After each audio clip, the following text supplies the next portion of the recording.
Bonsoir à tous, bienvenue. Je suis très heureux de vous accueillir ce soir. Je suis Camille Grand, le directeur de la Fondation pour la recherche stratégique, et on est particulièrement heureux ce soir de nous être associés avec l'Institut d'études de sécurité de l'Union européenne, qui est, comme chacun sait, à la fois basé à Paris, mais au service de l'Union européenne, et son directeur Antonio Misiroli pour un double événement. D'une part, célébrer la parution du EUISS Yearbook of European Security dans sa version française. Et c'est donc un petit peu l'occasion de lancer cette publication qui est disponible, je crois, à l'extérieur pour ceux qui ne l'ont pas encore récupérée. Mais aussi, et c'est peut-être la raison pour laquelle vous êtes si nombreux à nous avoir fait l'amitié d'être là, pour discuter du Conseil européen qui va se tenir demain et après-demain à Bruxelles, et qui, pour la première fois depuis 5 ans, va discuter des questions de défense et de sécurité. Pour ce faire, nous allons avoir en quelque sorte 3 moments ce soir, et nous efforcer de terminer vers 18h30, avec d'abord quelques mots d'Antonio qui va nous présenter, qui va vous accueillir à son tour comme co-organisateur de cette manifestation. Puis Philippe Wort de l'Institut qui vous présentera rapidement ce rapport et ce qui l'anime et la philosophie un petit peu derrière cet exercice, qui est vraiment un rapport très, très précieux. J'ai eu l'occasion déjà de travailler beaucoup avec la version anglaise, et la disponibilité de la version française va élargir encore son audience. Puis nous entrerons dans le vif de l'actualité avec 2 interventions d'Arnaud Danjean, député européen, président de la sous-commission défense et sécurité au Parlement européen, qui est un des plus fins connaisseurs de ce débat et un des acteurs très actifs de ce débat, et Hélène Duchesne, directrice des affaires stratégiques de sécurité et du désarmement au ministère des Affaires étrangères, qui évidemment est la personne la plus au cœur des positions françaises sur l'Europe de la défense, mais qui a aussi occupé parmi beaucoup d'autres fonctions au ministère des Affaires étrangères, des responsabilités à l'OTAN, comme représentante permanente adjointe aux côtés de l'ambassadeur d'Aboville ici présent, et qui connaît très très bien ses affaires également, et qui va pouvoir... Donc tous les deux vont nous parler une dizaine de minutes, et puis ensuite on aura une discussion à laquelle Antonio et moi nous joindrons. Et enfin, évidemment, on essaiera de garder un moment pour quelques réactions ou commentaires ou questions, évidemment, de la salle. Donc, merci encore d'être venus aussi nombreux ce soir. Et je laisse la parole à Antonio pour quelques mots. Oui, merci Camille. Bonsoir et bienvenue à tout le monde. Quand nous avons pensé la première fois à organiser ce type de réunion et de présentation de l'annuaire que nous venons de préparer, nous avons imaginé immédiatement de chercher de lier un petit peu la discussion avec le sommet qui va commencer demain dans l'après-midi. Soyons réalistes, la discussion sera surtout sur le sommet et sur les attentes qui l'accompagnent.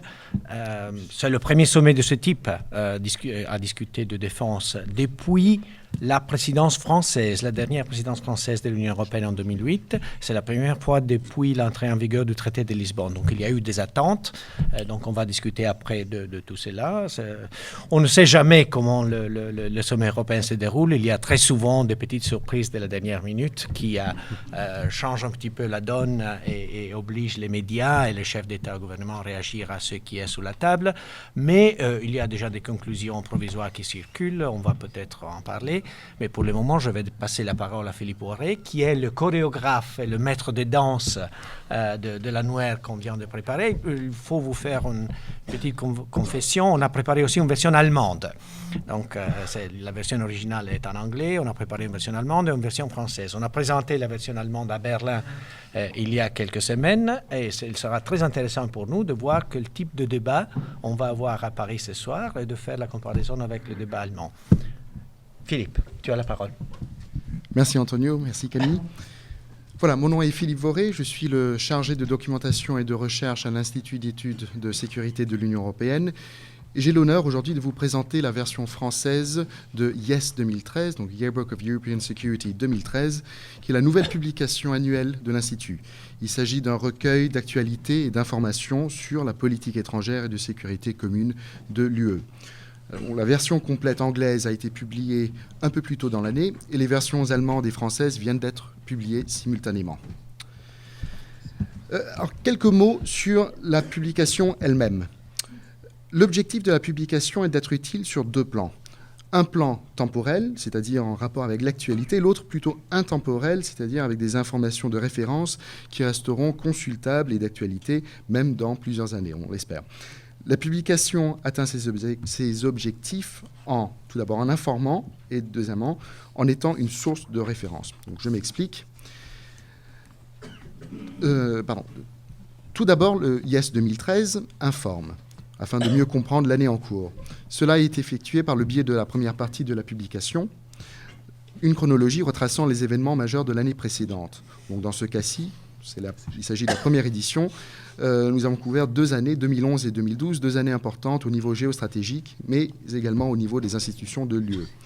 2011 aura vu le début du printemps arabe, la mort d'Osama Ben Laden, le référendum au Soudan du Sud, suivi par son indépendance, l'entrée en vigueur du nouveau traité START et l'entrée de la Palestine à l'UNESCO, mais également et surtout l'instauration du service européen pour l'action extérieure.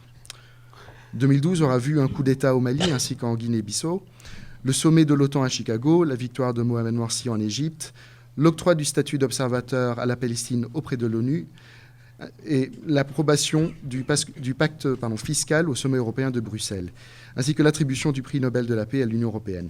Donc ce furent en tout 2 années bien chargées. La deuxième partie de la publication contient les faits et chiffres de la politique de sécurité de l'UE.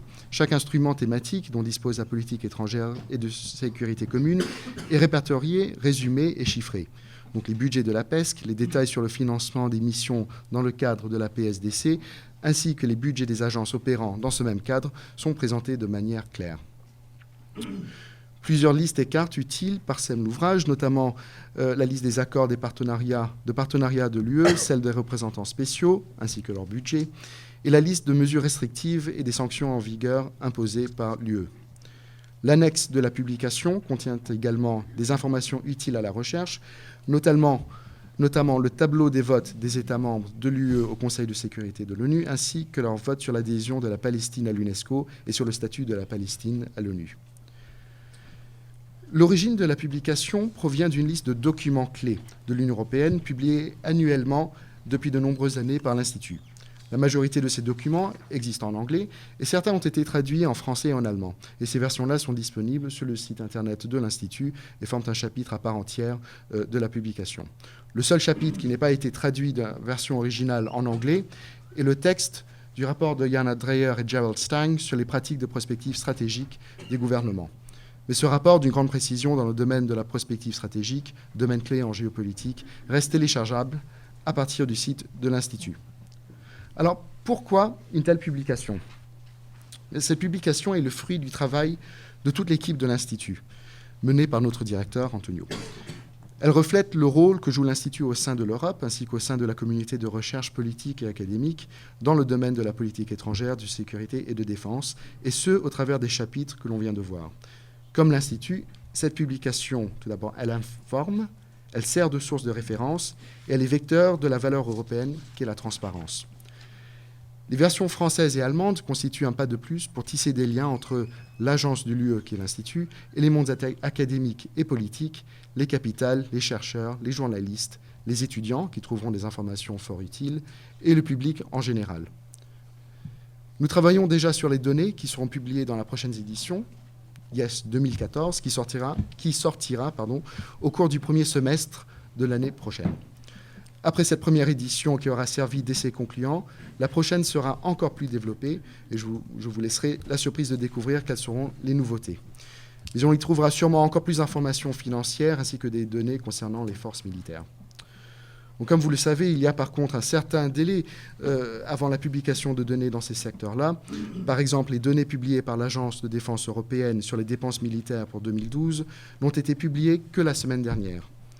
Ces données confirment la tendance d'une baisse constante des dépenses militaires, et notamment une baisse de 3% entre 2011 et 2012 en termes réels, et une baisse de 12% depuis 2006. Donc il s'agit bien évidemment d'une moyenne, mais la tendance est claire.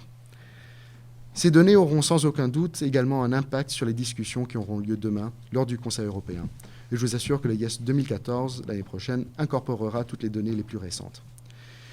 Donc pour conclure, puisque cet ouvrage est préparé pour vous, nous sommes également à votre écoute et serions très heureux d'entendre vos commentaires ainsi que vos critiques afin d'améliorer cet exercice et de répondre à vos besoins.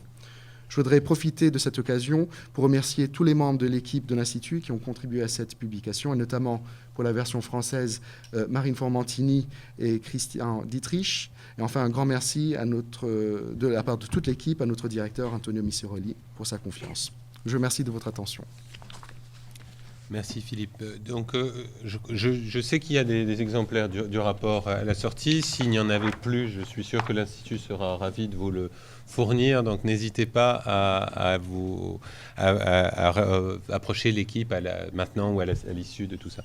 Donc et à revenir également dans nos débats vers Philippe pour aussi lui poser des questions sur des données, la manière de travailler sur ce rapport qui effectivement est une source d'information qui, en particulier pour les chercheurs qui n'ont pas accès à toute cette documentation facilement, est un outil, me semble-t-il, extrêmement précieux pour avoir ces données, je dirais, sous la main en tout cas, et facilement accessibles. Même à l'âge d'Internet, on est content d'avoir un document qui combine tout ça. J'ai souvent critiqué l'Union européenne et en particulier la politique commune de défense et de sécurité pour son absence d'outils de communication et de valorisation des actions de l'Union européenne. Je crois que de ce point de vue-là, le rapport comble un vide utile. Donc je vais maintenant me tourner vers nos intervenants pour lancer la discussion autour du Conseil européen. Je vais peut-être me tourner d'abord vers Hélène pour, si ça te va, selon un principe honneur aux dames, et puis laisser à la représentation européenne le soin de nous dire ses attentes ensuite. Merci beaucoup Camille, et merci d'avoir pris le risque de m'inviter parce que somme toute je reviens dans ces domaines avec après une aussi longue absence, en tout cas après quelques années d'interruption. Donc je jette un regard neuf, parfois néophyte, et puis je suis très impressionnée de parler devant un aréopage aussi distingué, puisque je reconnais certains de mes anciens maîtres. Donc sachez donc que je suis fort émue. Alors le Conseil européen qui va s'ouvrir demain, tout d'abord je souhaite dire qu'on ne peut pas prononcer de parole définitive parce que la discussion se tiendra demain et que le texte des conclusions est encore en discussion. Et on est dans un principe qui est celui de toute négociation internationale, à savoir que nothing is agreed till everything is agreed. Donc ça n'est pas terminé, c'est sûr. En même temps, moi je trouve, j'ai lu évidemment ce qui se dit dans la presse sur ce Conseil européen, et je trouve que le premier aspect positif, c'est qu'on parle de l'Europe de la défense. Et venant de là où je viens, je sais que pendant pas mal d'années, c'est un sujet qui avait presque sombré. Et aujourd'hui, on reparle de l'Europe de la défense après 5 ans, effectivement, d'interruption au niveau des chefs d'État. Et pourtant, c'est essentiel que les chefs d'État s'en mêlent, car ce sont des décisions souveraines que d'engager ces forces armées. Et c'est à ce niveau que les questions se règlent. Et puis, c'est aussi, au fond, et ça c'est déjà un acquis de la discussion, et ces discussions, même si elle n'est pas achevée, vous en connaissez largement les prolégomènes, parce que le Conseil Affaires étrangères défense des 25 et 26 novembre a adopté des conclusions qui servent de base à ce qui sera la discussion des chefs d'État. Donc vous avez très largement les orientations, et il est bien clair que ces conclusions, et ce qui a été dit, c'est que on se fixe un nouveau rendez-vous, on se fixe une feuille de route. Donc Donc ça veut dire qu'on remet la défense à l'agenda des chefs d'État et elle va y rester. C'est-à-dire que vraisemblablement en 2015, on en reparlera. Il y a un petit délai que vous pouvez comprendre, à savoir que de nouvelles institutions, une nouvelle commission va se mettre en place. Donc il faut laisser un peu à ceux qui prendront les responsabilités dans quelques mois, le temps d'arriver. Mais quelque part, voilà, c'est le retour de la défense au niveau des chefs d'État. Alors, le regard qui est jeté et qui est un peu le mot d'ordre de ce conseil, c'est Defense Matters, à savoir les questions de défense, ça compte pour les citoyens parce que c'est notre sécurité, ça compte aussi pour notre industrie. Et il y a une sorte de regard un peu général, holistique, qui est donné et qu'on essaye de jeter sur les questions de défense. Alors, si on se retourne un peu, et si on se retourne par rapport à ce que j'ai pu connaître il y a quelques années, si on se retourne par rapport aux ambitions de Saint-Malo, alors on n'a pas tout atteint, tant s'en faut, on ne parle plus des deadline goals, il y a des choses dont on ne parle plus, mais on doit quand même regarder en face. Aujourd'hui, l'Union européenne, elle mène 4 missions et opérations militaires et 12 missions civiles. Elle mobilise 7000 hommes, principalement dans les Balkans et sur le continent africain. Donc, au fond, la défense européenne, ce n'est pas une vision, ce n'est pas un fantasme, elle existe. Et quelque part, c'est ce qu'on peut se dire aujourd'hui. On peut se dire qu'on aurait voulu plus, c'est possible, et c'est sans doute ce que pensaient les Français, mais c'est une réalité. Et au fond, compte tenu de l'expérience que j'ai des questions communautaires, les questions européennes, le consensus à 28, il est difficile à atteindre. Et quelque part, on avance doucement mais sûrement. Et des choses se font, et je crois qu'il faut le savoir. Si on regarde les dernières les opérations en cours, aujourd'hui, l'opération navale Atalante, c'est un succès parce qu'elle a contribué, avec d'autres, mais elle a contribué à réduire, sinon à réduire à néant, en tout cas à faire baisser les actions de piraterie au large de la Somalie.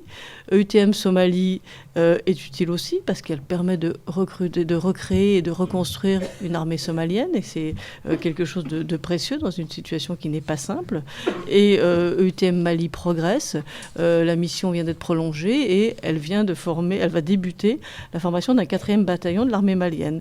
Et c'est essentiel, et c'est essentiel aussi pour la France parce qu'elle assure le suivi de la formation, le suivi de l'action Serval.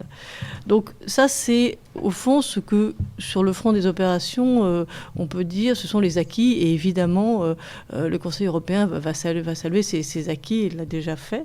Et puis, il y a un certain nombre d'orientations qui sont données, qui correspondent à la stratégie, à nos priorités de sécurité et la façon dont on voit les prochains engagements, en tout cas les prochains axes d'action. D'abord, il y a la zone sahélo-saharienne, parce que c'est une évidence, c'est une zone fragile, notamment la Libye, et il est essentiel que l'Union européenne s'engage, développe une stratégie dans cette zone. Et puis, il y a aussi, et c'est un élément aussi, tout ce qui concerne la sûreté maritime. La sûreté maritime du côté, effectivement, de la Somalie, mais aussi, éventuellement, du golfe de Guinée. Et ça, c'est un endroit où l'action de l'Union européenne pourrait progresser. Donc ça, ce sont des objectifs que nous souhaitons voir actés et qui sont déjà, d'ailleurs, dans les conclusions du Conseil des affaires étrangères et défense du mois de novembre. Donc voilà, il y a des acquis et puis il y a des orientations pour la suite qui vont structurer aussi l'action de l'Union européenne, et ce sont des éléments auxquels la France était particulièrement attentive parce que les questions de sécurité dans ces deux zones ont une incidence directe sur la sécurité de l'Europe, sur les approvisionnements. Voilà. Donc ça, c'est une chose qui est importante.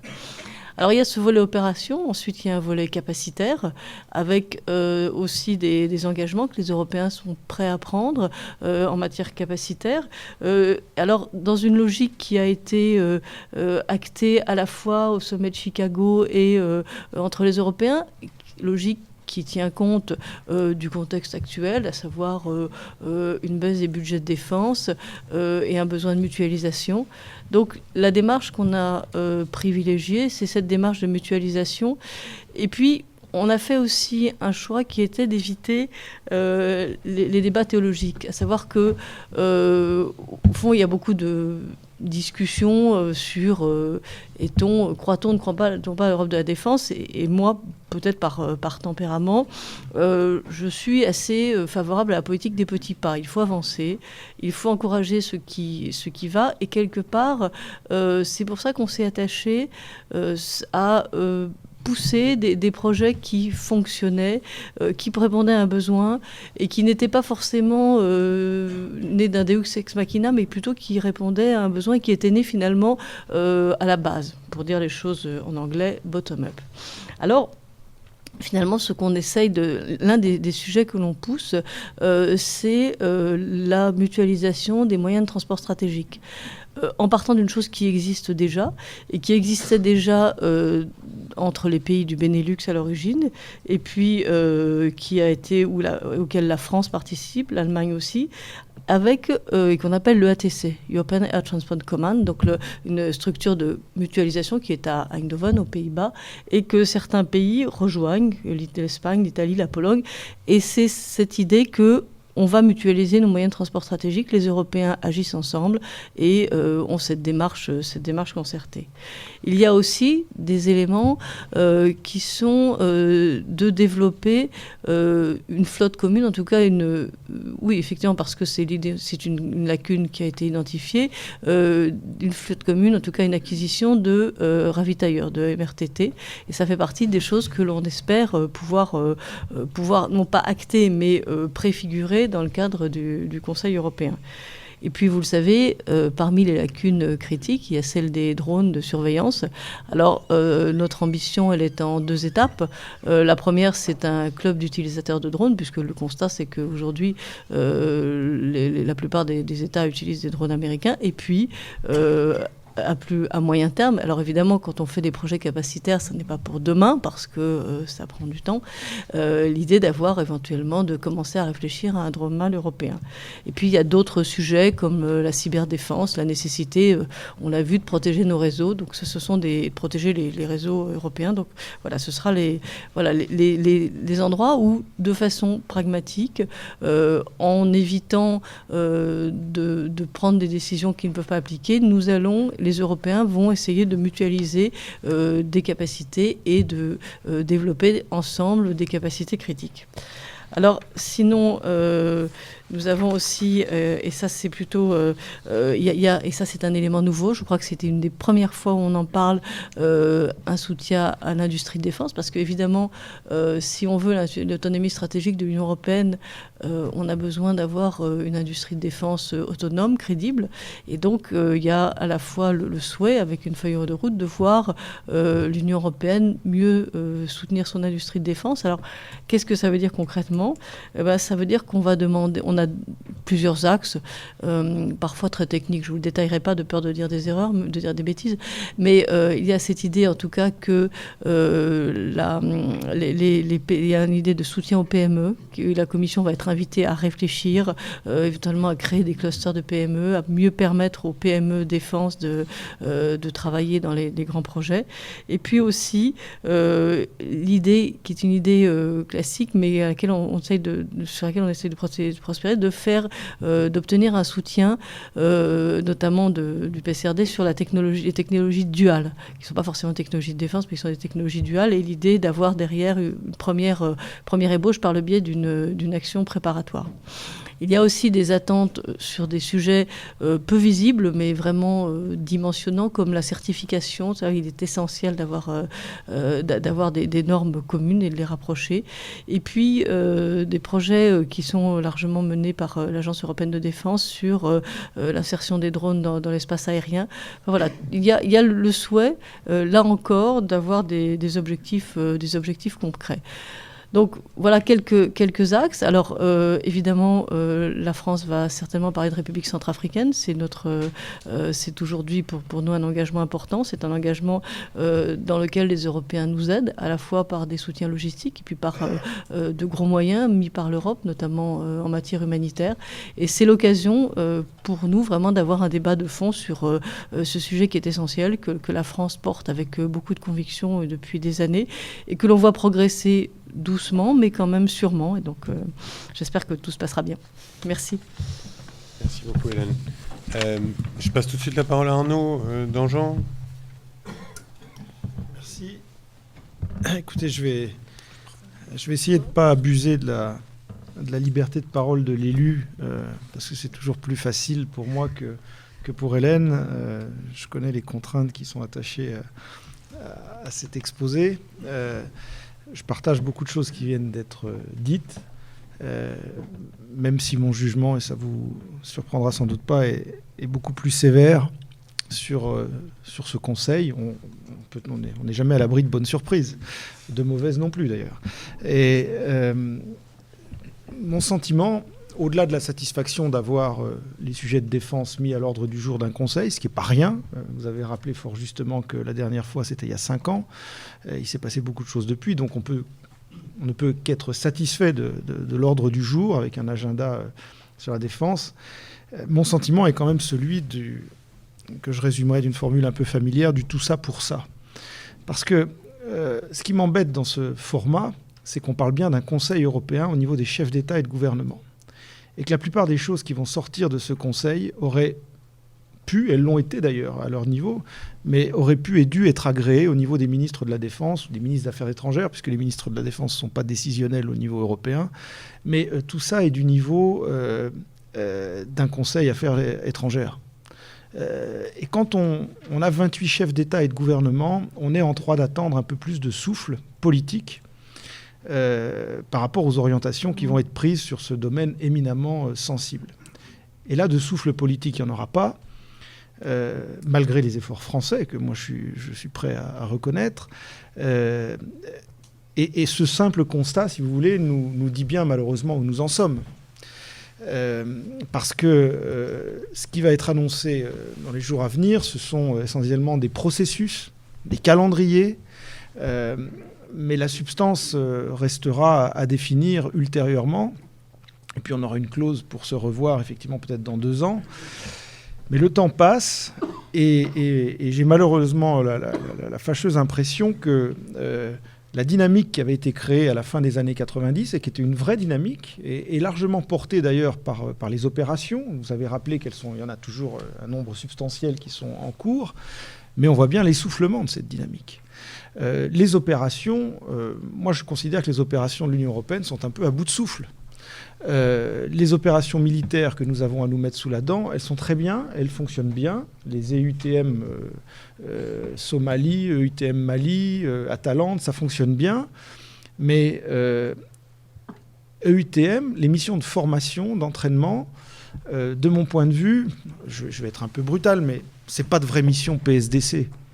Sont presque des missions qui devraient devenir des missions de coopération militaire quasiment d'ordre communautaire. Alors, je dis n'importe quoi, c'est tout à fait hérétique ce que je dis, mais enfin, ça devrait faire partie du domaine courant d'intervention de l'Union européenne sans qu'on ait à déclencher toute la lourde machinerie politique de la PSDC pour faire des missions qui sont des missions de formation et d'entraînement. Mais qui marchent bien, je reconnais leur utilité. Je les ai inspectées modestement, mais dans le cadre du contrôle parlementaire qu'on exerce, et je suis tout à fait satisfait de ces missions, mais que la PSDC en soit désormais réduite à ces missions d'assistance en dit long sur le manque d'ambition de nos partenaires, parce que là, pour le coup, il faut bien mettre les responsabilités là où elles sont, c'est nos partenaires ne veulent pas d'opérations militaires plus ambitieuses. Et ça, je trouve que c'est très préoccupant parce que Mali, Centrafrique, mais Libye avant, on n'a pas de volonté européenne de la plupart des États européens de jouer un rôle plus actif sur le plan militaire et des interventions militaires. Et je trouve ça extrêmement préoccupant parce que je ne vois pas d'éléments qui permettent de changer la donne à court ou moyen terme. Les missions civiles, en un mot, les missions civiles, il y aurait beaucoup à dire.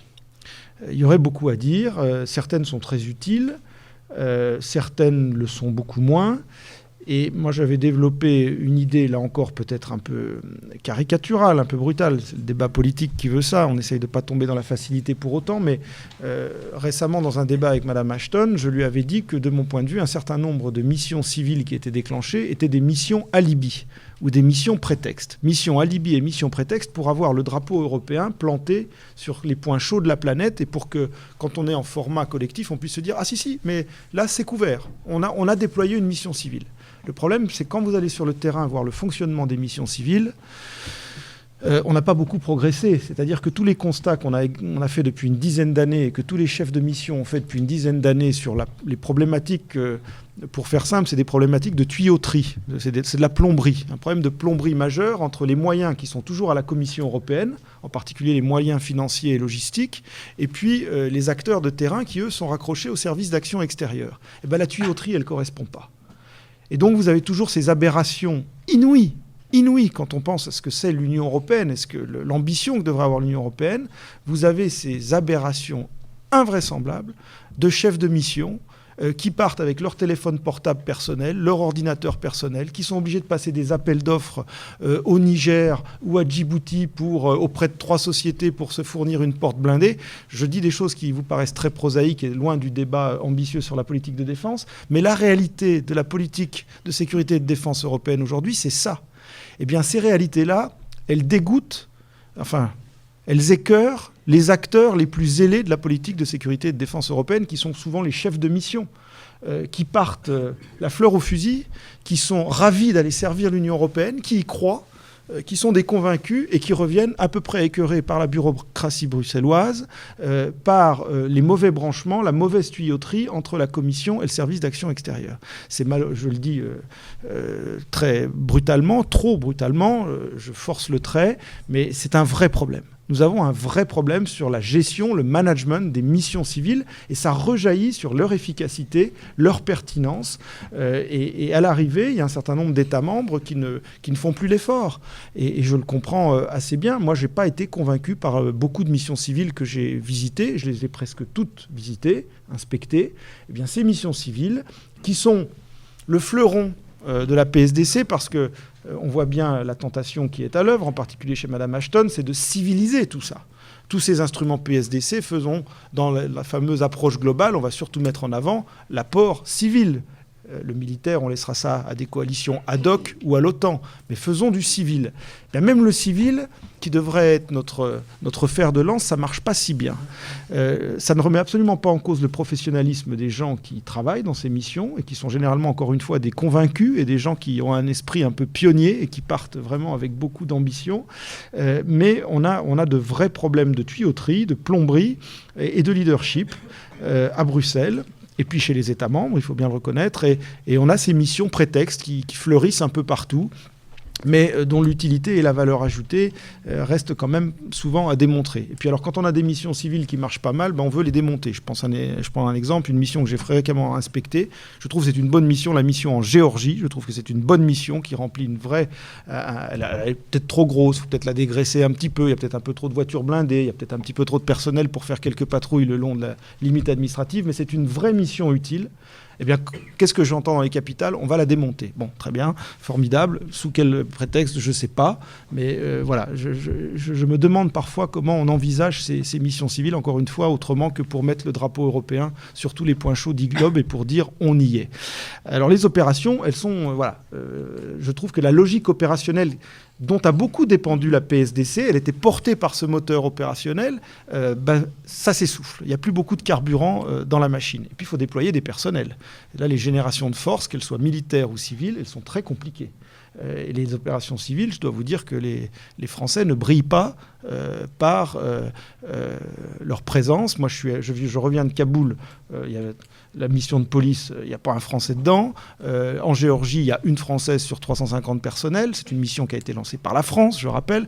On ne donne pas l'exemple. Donc moi, je veux bien qu'on porte la PSDC, mais enfin, les ministères rechignent. Le ministère de l'Intérieur dit qu'il n'y a pas de retour en sécurité à l'intérieur, donc on n'y va plus. Les gendarmes, on les rapatrie de partout, alors que les gendarmes, alors pour le coup, c'est vraiment les personnels les mieux adaptés aux missions civiles. On est entre ministres du civil au militaire, du sécuritaire, de la police, de la justice. Ils ont le profil parfait. Le ministère de l'Intérieur ne veut plus les lâcher pour les missions PSDC. Formidable, fermer le banc, mais après, on peut toujours avoir de l'ambition. Quand on ne montre pas l'exemple, c'est difficile. Bon, le moteur opérationnel, je le trouve bien grippé. Le moteur capacitaire, c'est sans doute celui sur lequel on peut avoir le plus d'espoir et sur lequel il y a vraiment à la fois le plus d'attente et sans doute le plus d'ambition à avoir. Mais là encore, alors pour l'opérationnel, on se range derrière la bannière approche globale. Alors c'est le mot magique, c'est le sésame, mais bon, ok. Et puis alors pour le capacitaire, on dit pooling and sharing, mutualisation et partage. Formidable. On mutualise quoi? On partage quoi? Pour l'instant, rien à peu près. Et là encore, la France ne montre absolument pas l'exemple. Les seuls qui mutualisent et qui partagent un petit peu, c'est les petits pays, entre guillemets, nordiques essentiellement, qui, et ce n'est pas la moindre des contradictions de la PSDC à l'heure actuelle, les bons élèves et les bons exemples des orientations de la PSDC à l'heure actuelle, avec tous les paradoxes que ça comporte, c'est plutôt la Belgique, les Néerlandais, les Suédois. C'est les pays nordiques qu'on a connus moins européens que ça, et qui le sont toujours de façon un peu sélective. Mais en tout cas, sur la mutualisation et le partage, c'est plutôt d'eux que viennent les exemples. En particulier les Belges et les Néerlandais qui sont assez à la pointe de cela. Alors c'est toujours plus facile et sans doute plus contraint pour les petits pays que pour les grands.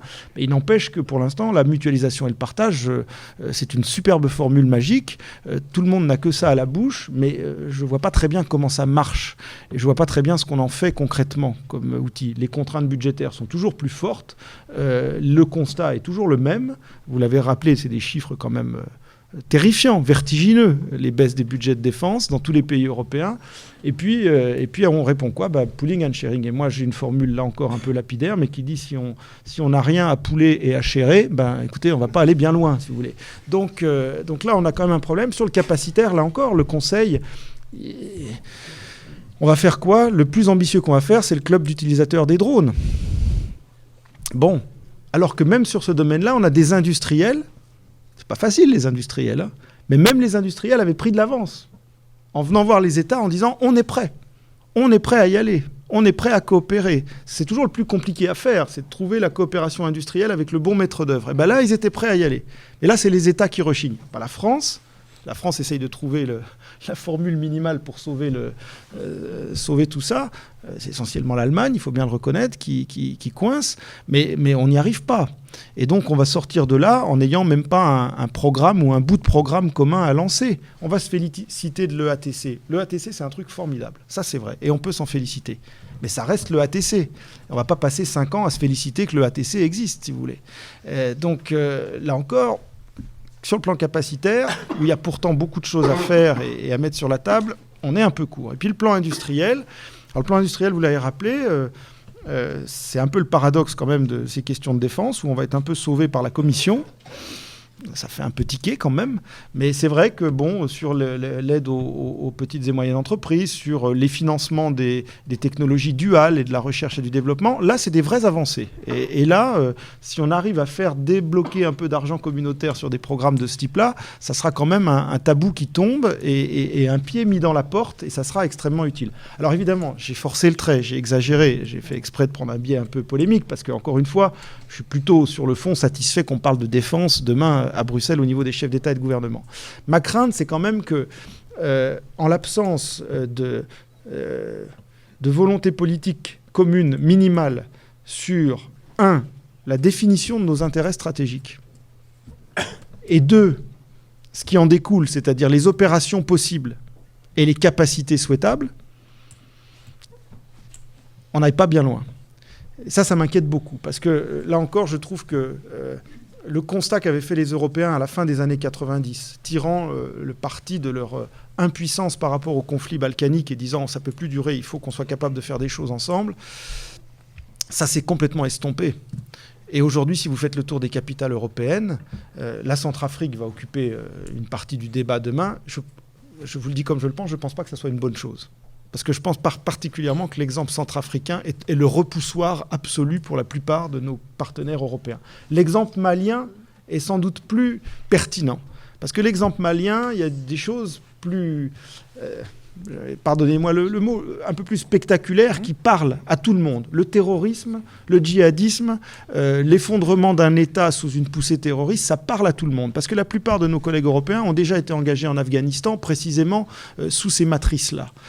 Mais aussi terrible que ce soit, une tragédie humanitaire en Afrique centrale, pour la plupart de nos partenaires européens, c'est tragique, c'est émotionnellement insupportable, mais ça ne justifie pas pour autant une implication politique et militaire de premier plan. C'est ça la sombre réalité aujourd'hui des opinions publiques et des décideurs européens. C'est ça la vérité. Et on n'arrivera pas à mobiliser nos partenaires européens sur la Centrafrique. Il ne faut pas se faire d'illusions, il ne faut pas se raconter d'histoire. Je vois bien les déclarations gouvernementales sur le financement, ça c'est le clou là, sur le financement. Penser que les Européens qui ont quand même baissé le budget de l'Union européenne pour la première fois de son histoire, dans des dimensions quand même pas neutres.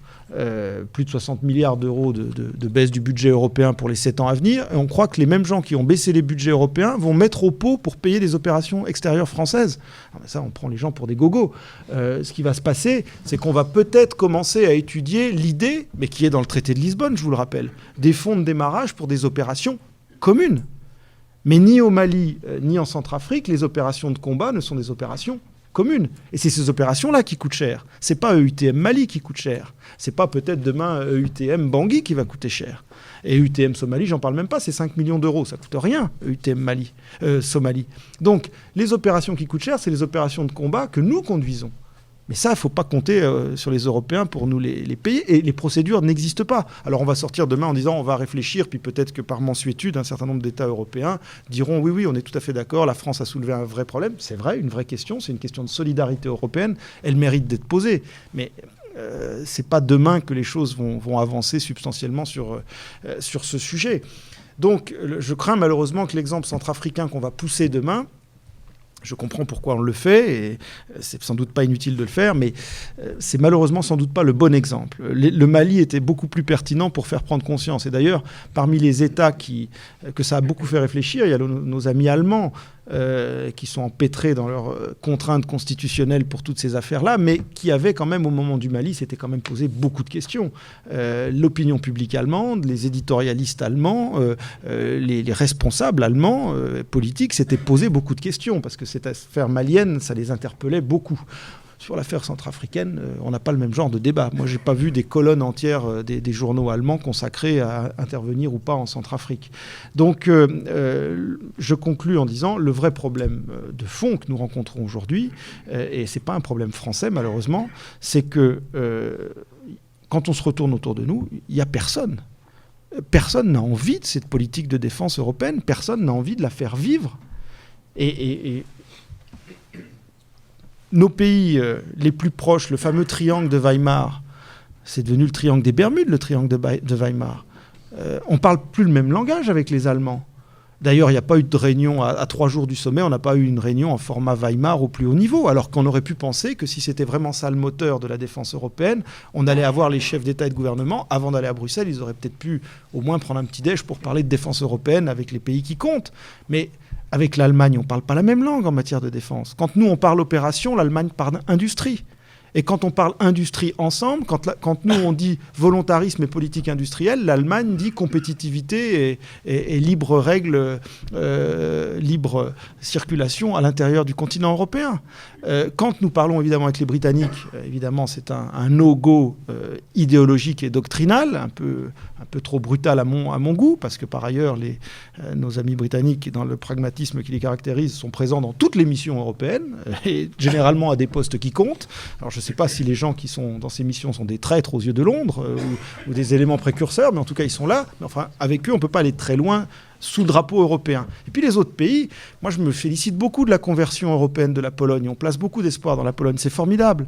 Mais enfin, nos amis polonais, c'est pas demain qu'ils vont débarquer massivement avec nous dans des opérations africaines. Il ne faut pas se faire d'illusions. Nos amis polonais, quand ils lancent des programmes de plusieurs dizaines de milliards pour renouveler les équipements, c'est pas vers l'industrie européenne qu'ils se tournent. On le sait bien.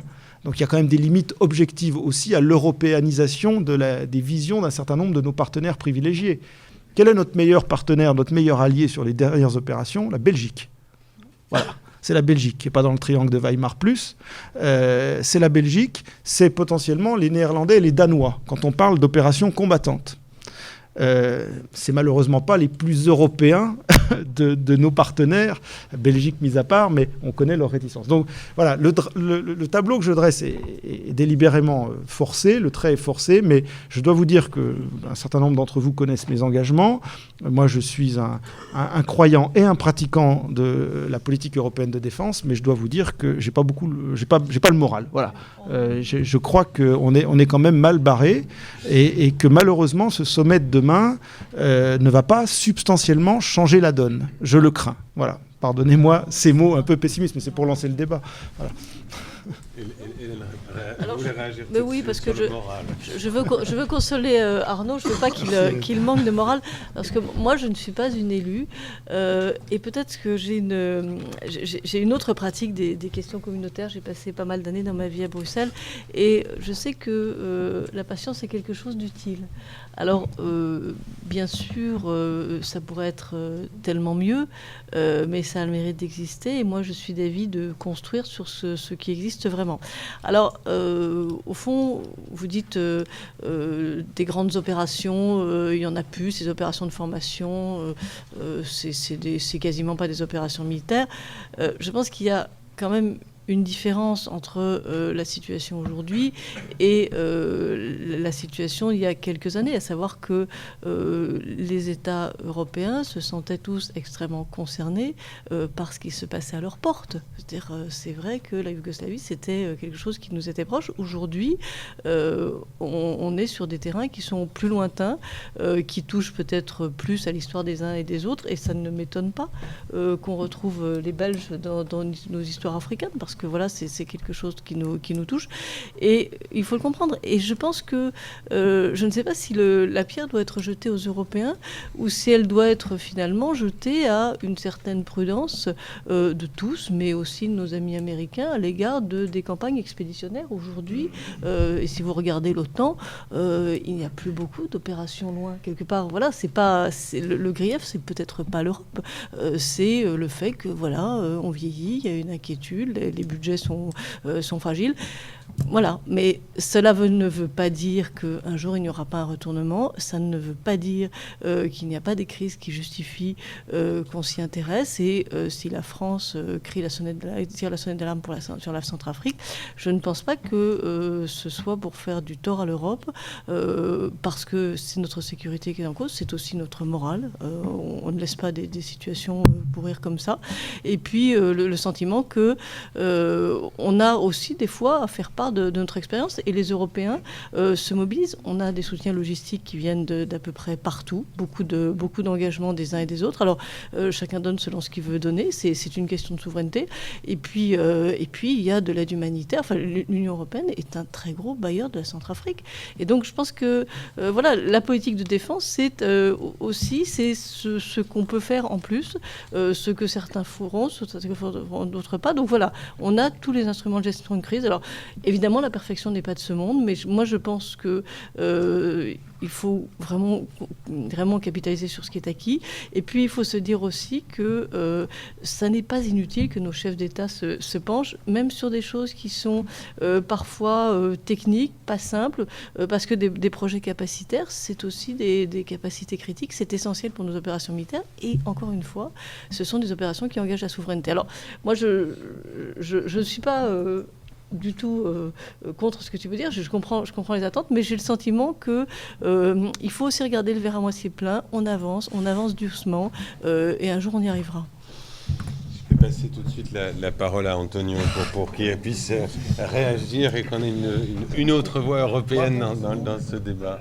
C'est un cadeau empoisonné, mais quand même, moi je remercie beaucoup Madame Duchesne, parce qu'elle a un petit peu pris la défense de la défense européenne. J'avais peur d'être le seul à devoir le faire après l'intervention passionnée et la liberté absolue qu'il a pris en tant qu'élu Arnaud Danjean. Donc je voudrais tout simplement chercher un petit peu de lier l'état des lieux tel qu'il a été présenté aussi par Arnaud Danjean et qui est contenu un petit peu dans les données qu'on a présentées dans l'ONUR et les attentes pour le sommet qui va commencer demain.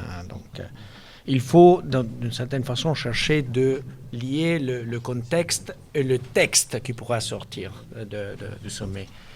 Et le contexte est un contexte qui n'est pas trop encourageant. Hein. On a parlé de la chute des dépenses nationales pour la défense. Si vous regardez les sondages d'opinion, il y a encore un soutien fort parmi les citoyens. On vient de publier un petit papier là-dessus pour la défense européenne et pour la politique étrangère européenne. Mais quand les questions sont « voulez-vous dépenser plus en matière de défense ?», le oui tombe de façon dramatique. Et même en termes de volonté d'intervenir dans des crises internationales, dans la volonté qui est prévalente parmi les citoyennes est très négative. Je pense que ce qui s'est passé avec la Syrie au mois de septembre, dans certains pays européens, y compris la Grande-Bretagne, est significatif de ce point de vue-ci. Donc il n'y a pas tellement d'appétit pour s'engager là-dessus, et il faut en tenir compte. Donc il s'agit aussi d'une certaine gestion des attentes en ce qui concerne le sommet de demain. Ceux qui s'attendaient ou s'attendent encore peut-être un sursaut de volonté politique ou même un coup de théâtre de la dernière minute risquent d'être un petit peu déçus par cela. Et même au sujet de thèmes soulevés par Arnaud Danjean, on avait parlé même de mission shopping pendant la première période de la POSD 2003-2008.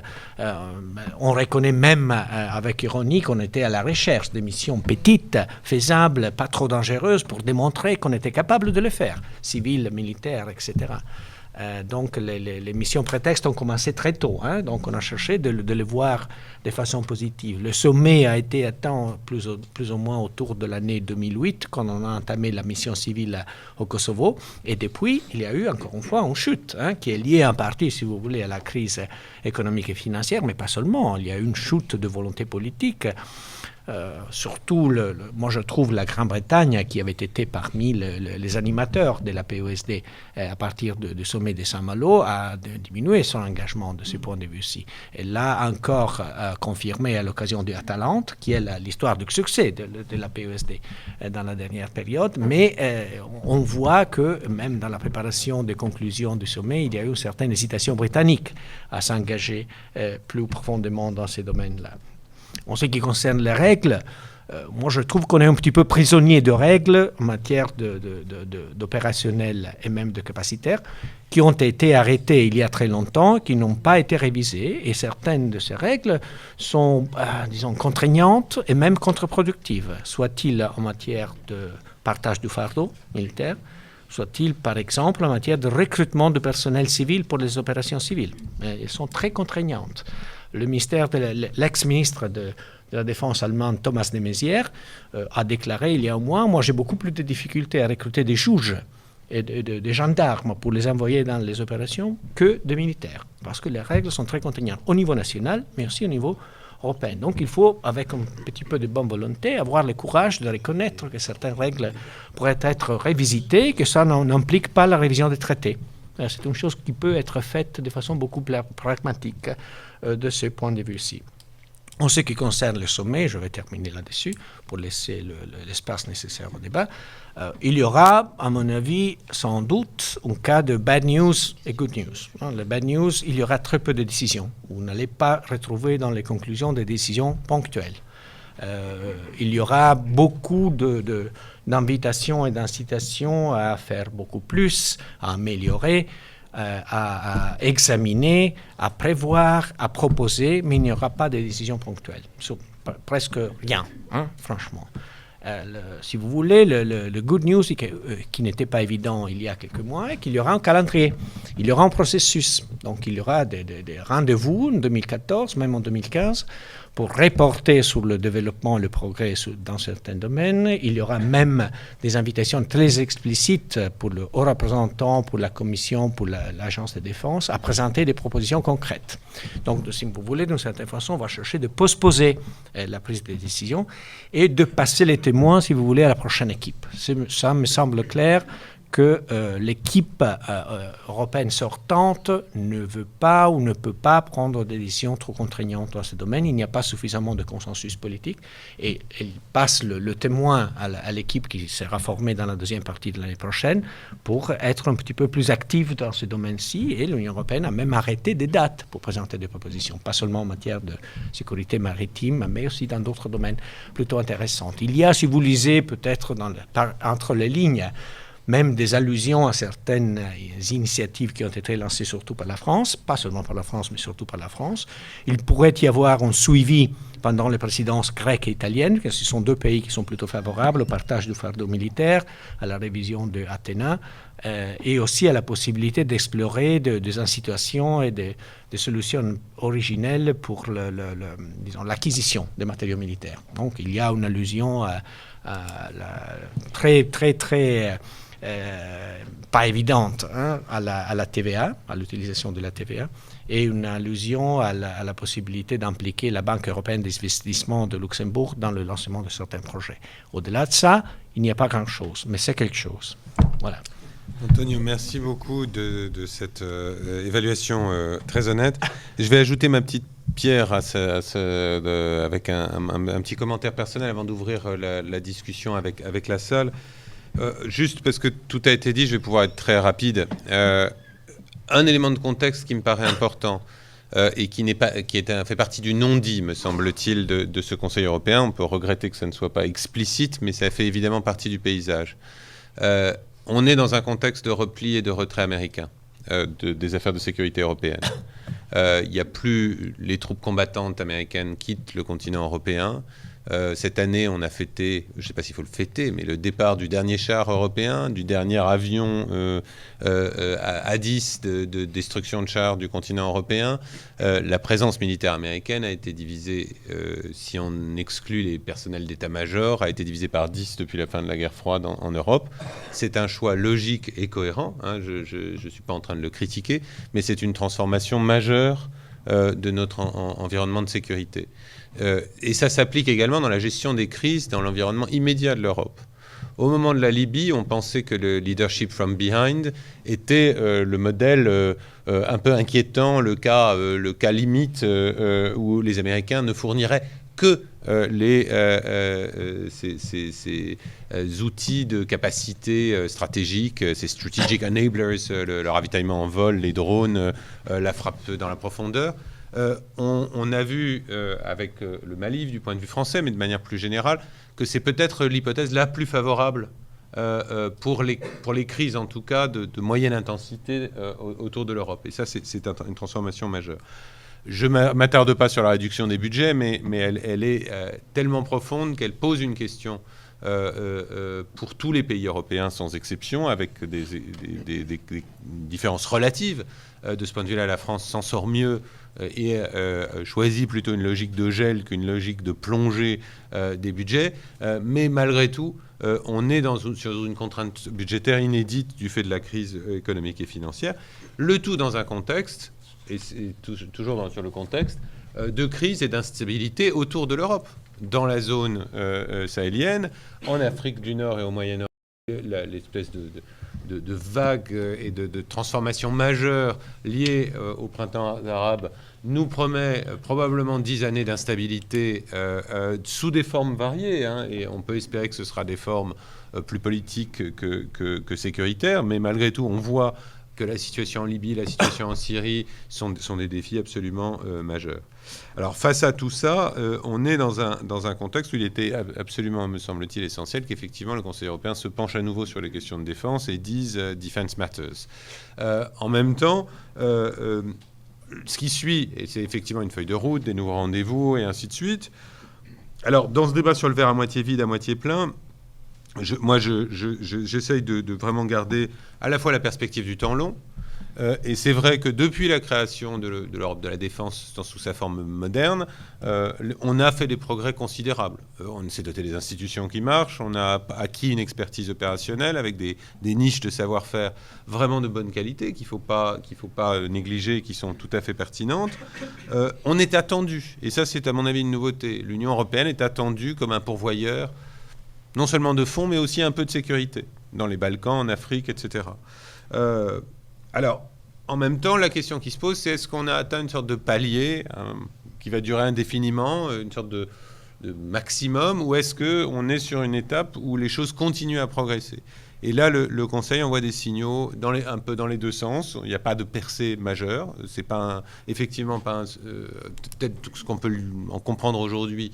On peut avoir une excellente surprise demain, mais ce qu'on peut en comprendre aujourd'hui, c'est pas qu'il va y avoir une annonce spectaculaire ou des annonces spectaculaires, mais on voit qu'on reprend, je dirais, l'ascension à un rythme sans doute lent, mais on le reprend.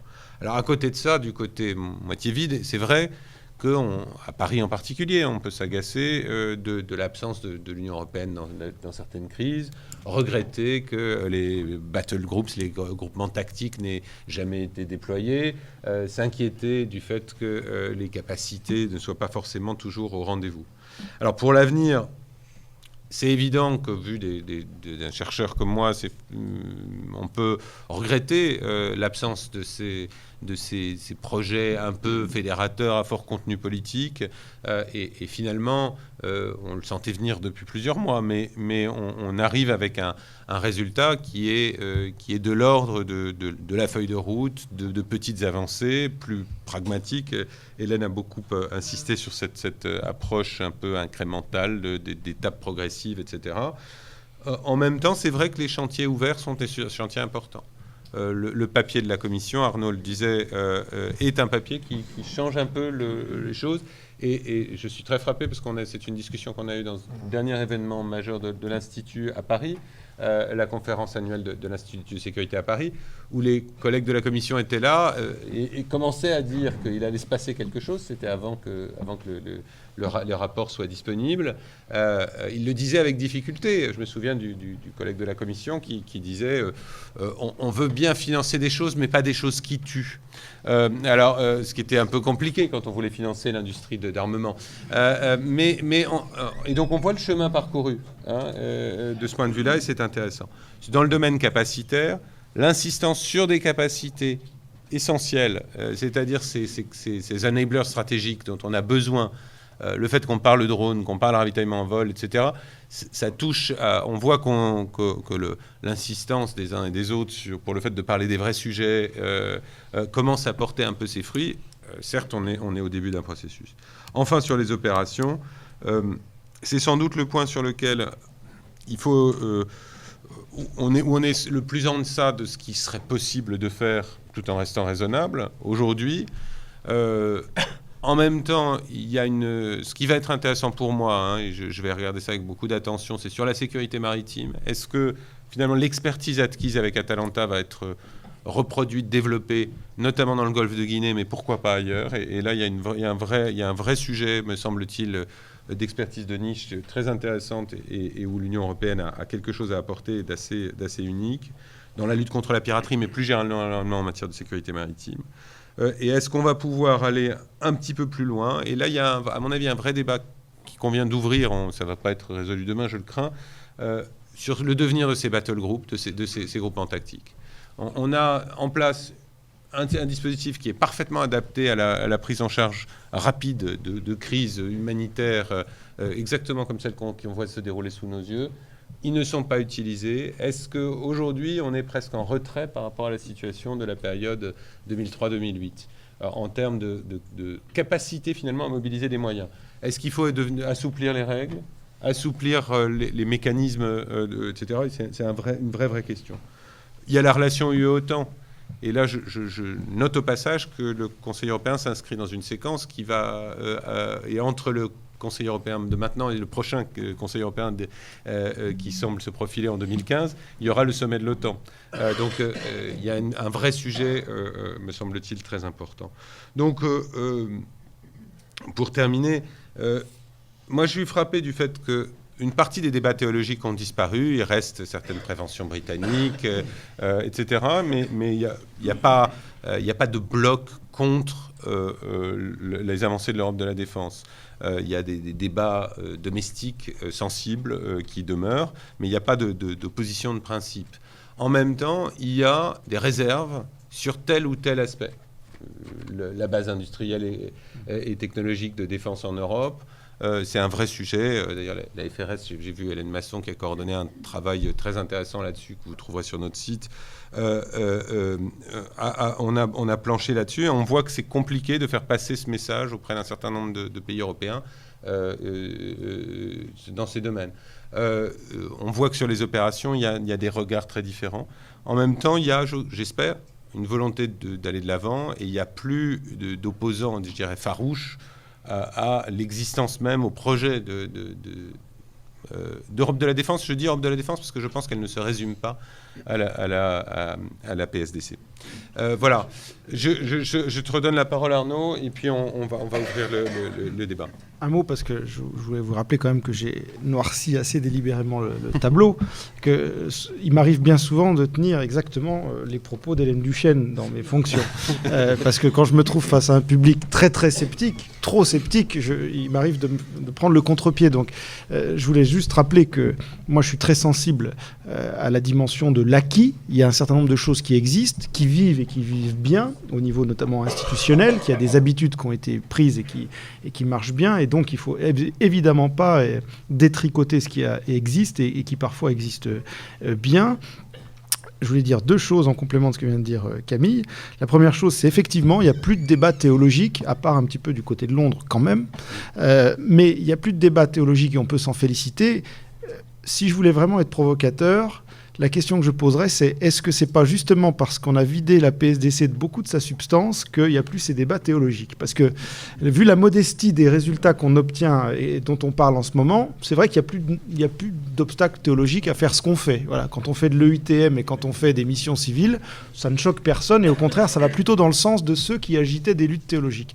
Deuxième point, là aussi un peu provocateur que je vais donner pour lancer aussi les choses. Pour moi, le vrai sommet européen, le vrai Conseil européen sur la défense européenne, il va avoir lieu à l'été prochain quand on va nommer la nouvelle Commission. Et c'est là où on verra vraiment les intentions des États membres et les ambitions des États membres. Et c'est là où on verra si les États membres et les plus puissants d'entre eux ont vraiment envie de donner aux instruments de la PSDC le leadership qui leur a manqué ces dernières années. Et ça sera un révélateur très intéressant, combiné avec la nomination du nouveau secrétaire général de l'OTAN. Parce que je reste méfiant sur ce plan. Selon ce qui sortira du chapeau, ça peut être aussi une forme de coup de grâce à la PSDC dans sa dimension militaire et défense. Et je crains une option tout civile qui reviendrait, qui pointerait à la fenêtre. Voilà.